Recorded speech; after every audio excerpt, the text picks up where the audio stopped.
ասում են ձեր անգործության հետևանքը եւ առաջին հերթին դուք պետք է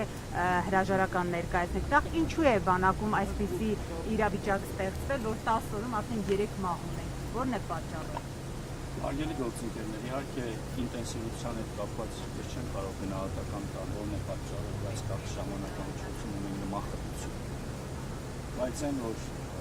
մահերի համար կարելի է մեղադրել պաշտպանության նախարարին, սա նորություն է Հայաստանի Հանրապետությունում մի շուտ։ Իհարկե ես միշտ հեռու եմ եղել այն մտքից, որ մենք այս հարցին պիտի նայենք վիճակագրության ձևով, բայց կյանքը ու անցյալը, ընդհանրապես բանակի պատմությունը նաև որոշակի վիճակագրություն է իշխում։ Հայաստանի Հանրապետության պատմության ողջ ընթացքում, բանակի ողջ պատմության ընթացքում դեպքեր ինքնասպանության, սպանության, ոչ կանոնադրային հարաբերությունների եղել են մշտապես։ Դրանք բարձրացել են, իջել են, օրինակ 25 թվականին մեր աշխատանքի արդյունքում այդ թիվը հասել է մինիմալի 2-ին։ Բայց ես ընդամենը վիճակագրություն մի քանի ներկայացնեմ, որպեսզի ձեզ համար ավելի որ թվականից սկսեմ։ Ասեք, որ ավելի եկեք 16-ից սկսեմ, 17-ից սկսեմ, հետ պատերազմյան որպես շրջան։ Ներողություն եմ խնդրում 16։ Ուրեմն 15 թվականին դեպքերի թիվը եղել է 7, բայց 2016 թվականին հավանաբար ապրիլյան պատերազմից հետո ես չեմ հոգեբան չեմ, ես չեմ կարող այստեղ գնահատական թիվը դարձել է 19 միանգամից։ Այսինքն նույն ժամանակաշրջան նույն նախարարն աշխատել, նույն գլխավոր շտաբի պետն աշխատել, վստահաբար նույն հետևողականությամբ աշխատել է։ Խոսքը վերաբերում է Հայաստանի Հանրապետության բանակի, հարգելի գործընկերներ, 17 թվականին թիվը դարձել է 12, սկսել է նվազել։ 18 թվականին 12, 19 թվականին 11 դեպք։ Ես խոսում եմ ինքնասպանություն, ինքնասպանության հասցնել սպանություն։ Չեմ խոսում առհասարակ բանակում ինֆարկտից, մեքենայի վթարից եւ տարբեր բաներից մահացությունների։ 20 թվական 10, 21 թվական 10, 22 թվական 8, 23 թվական 9, 24 թվական 11, 25 թվական 2, 26 թվական 8։ Սա վիճակագրություն էր այն մասին, որ վերջին մեկ տասնամյակի ընթացքում այդ թվերը եւ մեծացել են եւ պակասել։ Սրանք ունեն տարբեր պատճառներ։ Իհարկե դեպքերի մի մասը ոչ կանոնադրային հարաբերությունների արդյունք։ Մի մասը քրեական ենթամշակույթի հետևանք են, ոչ միայն այսօր, նաև երեկ։ Սա մարտահրավեր է, որ միայն դիմը չի։ Ու անկապ նրանից պաշտպանության նախարարը կլինեմ ես, թե այլ մարդ, սրան պետք է համակարգային մոտեցում։ Ես չպիտի խորշեմ, լսել, որ դուք ներկայացնում եք ինչ-որ պրոբլեմ։ Այդ պրոբլեմի հետևից պիտի գնան, դուք էլ ես էլ։ Պարոն Մակարյան, ուրեմն կա աշխատանքային կուլտուրա։ Մենք ձախից սկսել ենք, գործընկերները սպասում են։ Արդեն երկրորդ անգամ այդ կուլտուրան խախտել է։ Ես խնդրում եմ հարգանքով մոտեցեք եւ ինձ եւ մեր գործընկերներին։ Ես կպատասխանեմ ձեր մեկ հարցի, երբ որ ձեր հերթը գա։ Պարոն նախարար, ինձ հետաքրքրում է մեր սպառազինության հարցը, մենք խաղաղության համաձայնագրի նախաստորագրումից հետո արդյոք ինտենսիվությամբ սպառազինում Հայաստանի Հանրապետության բանակը շարունակելու է սպառազինվել եւ արձանագրել։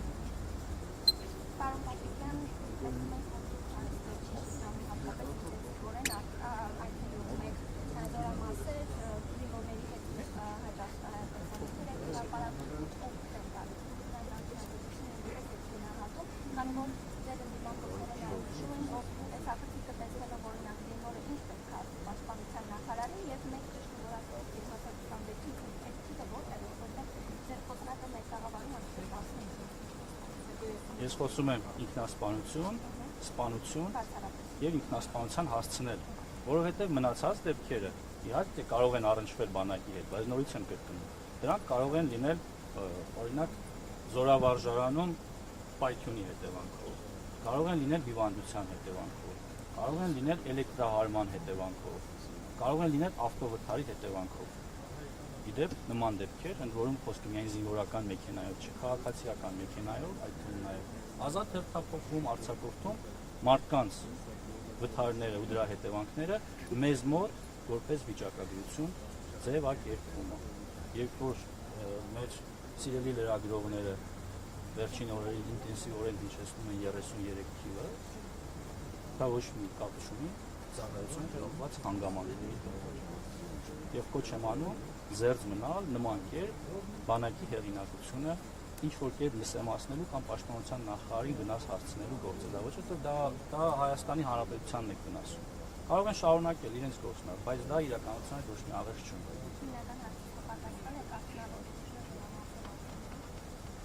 Ես այնպես չի, որ միայն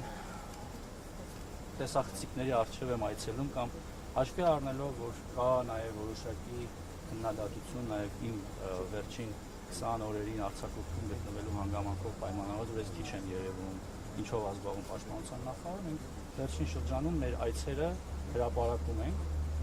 դա էլ իր հերթին է նոր քննադատության տեղի տալի, որ բա ինչի են նկարահանում,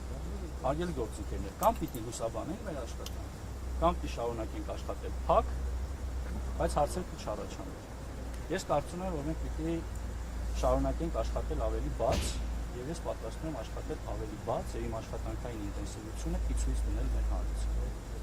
Արդյունավետությունը ես չեմ կարող գնահատել, բայց կարող եմ գնահատել, որ այդ այցերի ընթացքում ես իմանում եմ բաներ, որը զեկույցների ընթացքում վստահաբար չեմ իմանում։ Անում եմ բացահայտումներ ինձ համար, անում եմ հետևություններ։ Պարոն Պապիկյան, վերջին շրջանում մեր գործընկերները լրատվամիջոցներից մեկը հրապարակում արեց 25-օրյա հավաքների մասին։ Դուք որպես պաշտպանական գերատեսչության ղեկավար ինչպես եք գնահատում 25-օրյա հավաքները, մարդիկ ովքեր գնում են 25-օրյա հավաքներին, արդյոք լիարժեքորեն տիրապետում են այնտեղ բանակում մասնագիտական գիտելիքների։ Գիտեք, մենք մշտապես հարցումներ ենք անցկացնում, գնահատականները տարբեր են եւ քայլեր ենք կատարում, որ տարեստարի բարելավվի այդ ծառայության որակը, որովհետեւ այլընտրանք չկա, մենք պիտի ամեն կերպ մեր պահեստազորին պատրաստենք։ Ու դա այն կարճ ու հեշտ ճանապարհն է, ու նաեւ բոլորի համար հարմար, որովհետեւ 25 օրը չի հասցնում այնքան մարդուն աշխատանքային, ֆիզիկական վնաս, քան 25 օրվա ընթացքում, որտեղ նախկինում 3 ամիս էր։ Եվ բնականաբար մենք այս օպտիմալ ժամանակահատվածն ենք ընտրել, որ գործից կտրվելով անգամ մարդը կարողանա վերաադապտացվել բանակին, վերհիշել եւ իհարկե դառնալ մեր պահեստազորի մաս։ Արդյունավետ է միանշանակ, խնդիրներ շարունակում են լինել եւ մենք այդ խնդիրներով շարունակում ենք աշխատել։ Ինչ վերաբերում է հրապարակումներին, արգելի գործընկերներ, հրապարակումները լավ են, գուցե ինձ էլ ինչ-որ բաներ ցույց դնեք ձեր հրապարակումներով, բայց միևնույն ժամանակ ես կխնդրեմ չբացահայտել բաներ, որը պաշտպանության նախարարը ստիպված պիտի լինի դիմել պատկան մարմիններին, պետական գաղտնիք կամ հույժ գաղտնի տեղեկատվություն բարձրաձայնելու համար։ Եթե սրտացավ եք, այդ մասին կարող եք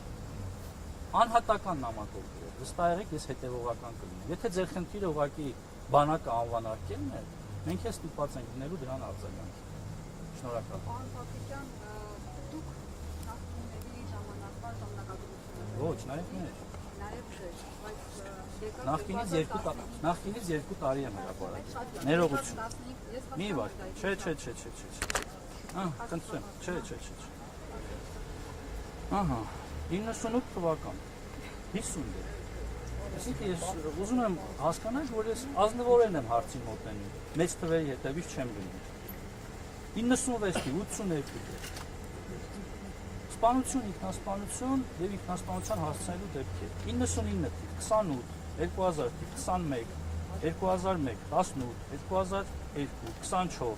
2003, 15, 2004, 16, 2005, 15, 2006, 13, 2007, 15, 2008, 11, 2009, 15, 2010, 21, 2011, 14, այսինքն Երևի նաև հասկացել եք, որ նախկին պաշտպանության նախարարները, գլխավոր շտաբի պետեր, երբ այս հարցի մասին խոսում են, իրանք հասկանում են սրա էությունը եւ երբեք չեն տրվում այն սադրանքներին, որը կա դաշտում։ Մարդիկ ճշմարտության մասին են խոսում, այսինքն ինձ պաշտպանելու մասին չէ։ Ճշմարտության մասին է։ Պարոն Պապիկյան, ես այն բանացնում եմ։ Տեսեք, դուք այդ վիճակագրությունը երբ վերնեք, ինչ տարի իշխանության։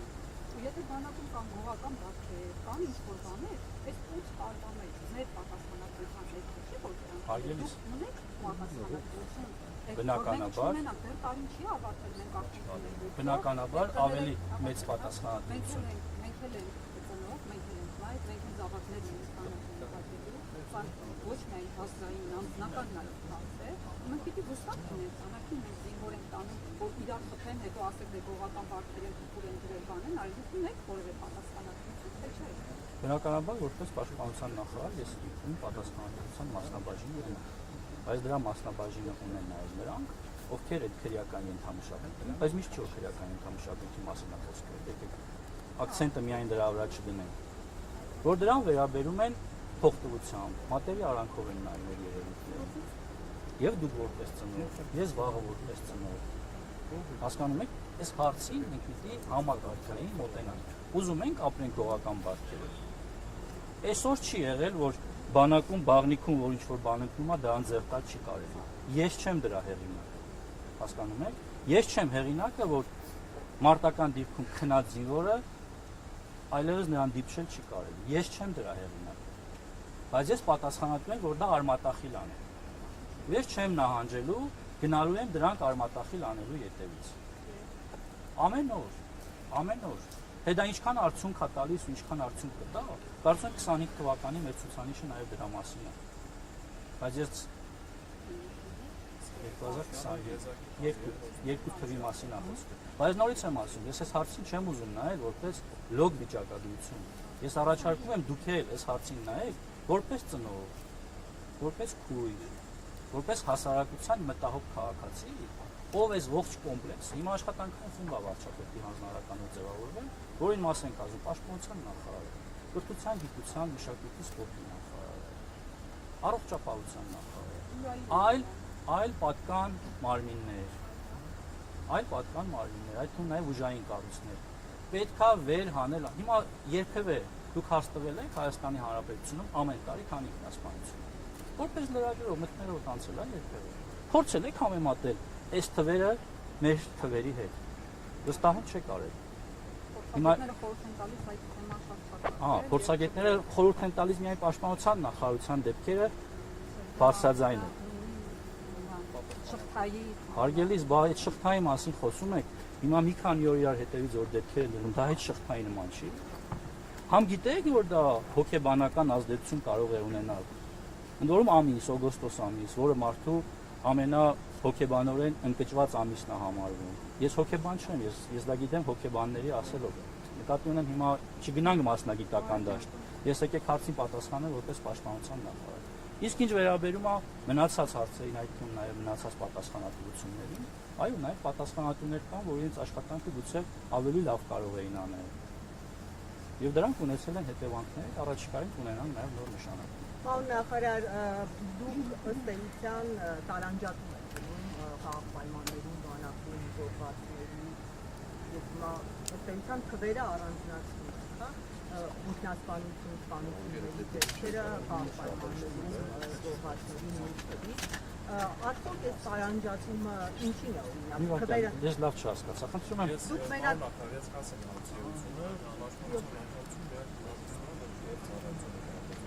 հիմա ինքնասպանությունների եւ սպանությունների թվերի։ Այո։ Բայց խաղաղ պայմաններում զոհերի չի, ասում եք պետք Զոհը ինչ է կներեք, զոհ տեղի ինչ է։ մահացողները։ Մահանալու զոհվելու նույն բաներն են։ Այսինքն ավտովթարը զոհ չի։ Հարգելիս, երբ մենք խոսում ենք վիճակագրության մասին, ես խոսեցի, որ կարող է մարդը հիվանդությունից, մենք գործ ունենք տասնյակ հազարավոր անդամներ ունեցող համակարգի մասին, որտեղ ծառայում են 18-ից մինչև 65 եւ ավելի նույնիսկ երբեմն տարիք ունեցող մարդիկ, ովքեր ունեն հիվանդություններ, սրտանոթային, տառապում են այլ հիվանդություններով, մեքենա են վարում, վթարվում են, վիրավորվում են եւ մահանում են։ Բա ինչ եք այդ Ներողություն, ես իմ հարցը Ագրիս ուր եմ տանում։ Ներողություն էլի, դիցուկ քաղաքացի, ով ծառայում է Հայաստանի Հանրապետության բանակում։ Իր մեքենայով վթարվում է ու մահանում է։ Իրանց տանը ընտանիքով։ Ես դրա մասին Ընտանիքով է վթարում նույնիսկ, դրանց դեպքեր ունեն։ Իմաստը դուք ինչու եք տարանջ։ Ոչ, դուք եք ծայրահեղացնում։ Կարելի է իմ Այո, հարցը։ իհարկե։ Մարդիկ ասում են, որ իրավապաշտպանները, նաև ծնողները, որ մենք բանակի երեխա ենք տալիս եւ այդ երեխաները մահանում են։ Դուք ասում եք, որ ինչու եք տարանջատում ըստ էության նվազեցնելով պատասխանատվություն եւ ասում եք սա ծառայության հետ ինչ կապ ունի, արդյոք չեք տեսնում այդ կապը եւ մարդիկ բանակ են ուղարկում երեխային։ Դուք ասում եք հիվանդությունների Ձեր հարցը անկեղծ եք տալիս։ որովհետեւ հնչում է Այդ դեպքում ներողություն եմ խնդրում։ Եթե ես այդ հարցին նայեի, այն դիտանկյունից որ դուք եք ներկայացնում, չլսեք։ Լսեք, խնդրում եմ լսեք։ Ձեզ հակադարձում եմ։ Խնդրում եմ լսեք։ Եթե ես հարցին նման կերպ նայեի, ես այսօր ձեզ հետ խոսելիս վիճակագրությունը նաև ներկայացնելիս կասեի, հարգելի գրավիրողներ, սիրելի հանրություն, այդ վիճակագրության մեջ ժամկետային զինծառայողները 4-ն են։ Մնացածը պայմանագրային ու տարբեր կոչումներ ունեցող տարբեր տարիքային խմբերի զինծառայողներ են, բայց ես դրա մասին չեմ խոսել։ Ձեր հաշվարկով կամ ձեր մեթոդաբանությամբ բոլորը 18-ից 20 տարեկան երեխաներ են կամ տղաներ են։ Այդպես չի։ Ես նշում եմ, որ ձեր նշած վիճակագրության մեջ տարբեր տարիքային խմբերում գտնվող ու տարբեր պատճառներով եղած դեպքերն են, որը Պաշտպանության նախարարությունը ի տարբերություն որևէ այլ կառույցի։ Հիմա դուք երբևէ վիճակագրություն լսել եք X մարդ, հիմա չասեմ, լավ փրկարար ծառայությունում տարեկան քանի հոգի է մահանում, ունեք նման վիճակագրություն։ Չի հայտարարվել դա, մենք պատերազմական երկրում ենք ապրել, այդ վիճակագրությունը զգայուն ա եղել, ամեն տարի այդ վիճակագրությունը ներկայացվել է, բայց նորից եմ ասում, ինչ կապ ունի Պաշտպանության նախարարը, եթե մարդը ինֆարկտից մահանում է։ Ինչ կապ ունի գլխավոր շտաբի պետը, եթե մարդը իր մեքենայով վթարվել է։ Իսկ եթե 5 տարի նույն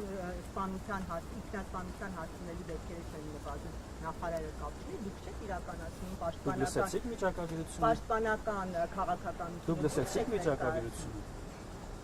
Այո։ Իմ նշած վիճակագրության 2025 թվականին այդ դեպքերը դարձել են 2։ Ես շնորհակալ եմ ձեզ հարցի համար։ Այսինքն դուք կարծում եք, որ դուք բարելավել եք Ես պատասխանեցի ձեր հարցին։ Ես շարունակելու եմ հետևողական այդ ոչ թե թիվը դեպքերը պատասխանելու ճանապարհով։ Շնորհակալ եմ։ Պարոն Պապիկյան, դուք խոսում եք Կամերաների կողմից, բայց Ներողություն, բաժան, արիս։ դուք խոսում եք բանակի հեղինակությունից, ես հիշեցնեմ ձեր այս այցերից լուսանկարներ, որտեղ դուք կանած եք եւ զինվորականը այսպես բաց ձեռքերով գոտին այսպես կիսա արձակած, մի քիչ ոչ պատշաճ տեսքով է դիմավորում, այստեղ ասինգլ խարկը չէր դրել, ռազմականի պետը եւ այլն, ու այսպեսի շատ դրվագներ կան, առհասարակ բանակի տեղեկություններ կան, որ այն սպայական անձնակազմը, որը ունենք նախկինում լավ կանված, բայց ունենք որակյալ սպայական անձնակազմ, որոնց հանդեպ հարգանք կար եւ նաեւ զինվորները 18 տարեկան 20 տարեկանները իրենք հարգանքով են վերաբերում այդ սպաներին, իսկ հիմա այդ հարգանքը չկա եւ այդ առումով արժե զրկվել է բանակի դերն ու նշանակությունը իդեմս նաեւ սպայական անձնակազմի։ Շատը դրա մասին դրա համար են ձեզ քննադատում, այս մասով ինչ կասեք, նաեւ վարժական հավաքների մասով ես էլ ծանոթներն ունեմ, որ գնում գալիս են այնպեսի բաներ են պատմում, որ ես չգիտեմ պետական գաղտնիք է թե չէ, որ հրապարակեն, բայց իսկապես չեմ պատմում։ Լավներ կա, բայց բարձի թողի վիճակ են պատմում, ընդ որում ասում են կոռուպցիոն սխեմաներ են գործում, այդ վարժական դիրքերում։ Իսկ մի անգամ չէ շատ վերահսկողություն չկա։ Ինչի բան։ Դիմել եմ, արի ես շփվում եմ բարբերաբար, դա չի հարցը։ Դե մենք փագենք, մենք չենք լսել, որ ինչ որ բան որ բարձրաձայնի։ Այսինքն այդ մասով նաև ձեր սպաներից մարդիկ կան, որոնք որ ուտելիքների մնացածի վրա լավ փող են աշխատում, որ վերահսկողություն չկա, բարձի թողի վիճակ է, ուղարկում եք դիրքեր տերելնող չկա եւ այլն։ Սրա մասով առանցի մեկ էլ դուք խոսեցիք գողական բարքից, գուցե սա ձեզ համար շատ տհաճ թեմա է, բայց ես հիշեցի տարիներ առաջ մամուլումի հրապարակում ձեր մասին, որ դուք ձեր ծառայության ընթացքում դանակահարել եք ձեր ծառայակցին, հետո դատական գործ է բացվել եւ այլն։ Այ եթե դա իսկապես ճիշտ է, այդպես եղել է, դուք օրինակ այդ ժամանակ գողական բարքերով եք առաջ տարտվել, այս ժամանակ էլ կային, հիմա էլ կային, փաստորեն այս տարիների ընթացքում 10 տարվա ընթացքում բան չի։ Պարոն Ակայան, ես ծառայել եմ ռուսական բանակում, այնտեղ ընդհանրապես գողական բարքեր գոյություն չունեն։ Բայց դանակահարության դեպքին չի մասին է եղել։ Այնտեղ կան երկու ազգության մարդիկ Հայաստանի Հանրապետության քաղաքացիներ եւ այն ժամանակ Ռուսաստանի Դաշնության քաղաքացիներ։ Որոշ դեպքերում, այդ թվում նաեւ միջանձնային եւ անձնական հողի վրա անհամաձայնություններ առաջացել են, իսկ ինչ վերաբերում է կոնկրետ հնչած մեղադրանքներին, ես երբևէ նման մեղադրանք չեմ ընդունել։ Ճանապարհության մասը։ Եվ այո, ես նման բան չեմ արել։ Եվ հիմա դա չեմ շարունակում եմ ձեր նախորդ հարցը։ Ուրեմն ես խորհուրդ կտամ ձերզ մնալ մեր սպաներին անվանարկելուց, խնդրում եմ։ Եթե ունեք կոնկրետ դրվագներ, մենք պատրաստ ենք յուրաքանչյուր այդ թվում նաև ուտելիք գողացող սպաների մասին։ Մի հատ անուն տվեք ուղղակի ու տեսեք, եթե դա ճշմարտություն է, ինչա լինում այդ մարդու հետ։ Գուցե ուղիղ սպա չի, հրամանատարական կազմիչ չի, Հրամանատարական կառման մասը։ Լավ, թող ենթասպա լինի։ Դուք անունը տվեք։ Ես պատրաստ եմ դիմել ռազմական ոստիկանություն, թող բացահայտում լինի, քրեական գործ լինի, մեր գործընկեր լրատվականներից մեկն էլ իմ նկարը դնի, ասի բանակում բենզին են գողանում։ Որտեղ գողանում էլ հավելագրում են անում, ասում են ավելորդ ուտելիք դիրքերում չէ, բերում դիրքերում լցնում են, որի բանը չկա, գուցե այնտեղ այսինքն ավել են։ Եվ շարունակություն է։ Դրվագը, որի մասին խոսում եք, ուրեմն ես մտել եմ զորամաս անսպասելի։ Որպես կանոն, եթե ես մտնում եմ X զորամիավորում, առաջին 2 զորամասը հաջողվում է անսպասելի մտնել, նրանից հետո բոլորը պատրաստ են լինում։ Իսկ երբ անսպասելի մտնում ես, մանավանդ խոսում եք նորակոչիկ ժամկետային զինծառայողների մասին, որոնք զորակոչվել էին նախորդ օրը։ Ես անսպասելի մտել եմ, իրենք ճաշարան էին գնում, շարքի առաջ կանգնած, բնականաբար կարող էր ունենալ նաև այդ տղան թերություններ։ Հիմա ես ասեմ, գիտեք, ես պաշտպանության նախարար ես եկել եմ, դա ինչ կուլտուրա է, ինձ ոնց են դիմավորում, բոլորը զգաստու ռեմենները ձգեք, գործ ունենք, ասում եմ, 1 օր ծառայող տղերքի հետ։ Հա, ես տեսել եմ այդ քննադատությունները, բայց հարց չեմ համարել դրան պատասխանելու, որովհետև այնտեղ մեղադրական որևէ բան չկա։ Շատ լավ է, որ ուշադիր է մեր հասարակությունը եւ պահանջում է կարգուկանոն։ Ես էլ եմ պահանջում կարգուկանոն ու հետեւական եմ լինելու, որ կարգուկանոնը շարունակաբար ավելի ամրանա։ Մի բան էլ ճշտեմ։ Եվ շնորհակալություն։ Մի բան էլ ճշտեմ։ Ճամբարակի դեպքով դուք ինչ կասեք, այդ մարդիկ զինվորներ ինչու են փողոցում։ Դրանով կա եւ ծառայական քննություն եւ քննություն, որտեղ եթե պատասխանատուներ կան, անպայման պատժվելու են։ Համեցեք։ Չէ, բայց զախից հետո եթե հարց չունեք, ներողություն։ Մերին հարց։ Պարոն նախարար, մենակ խնդրում եմ պատասխանեք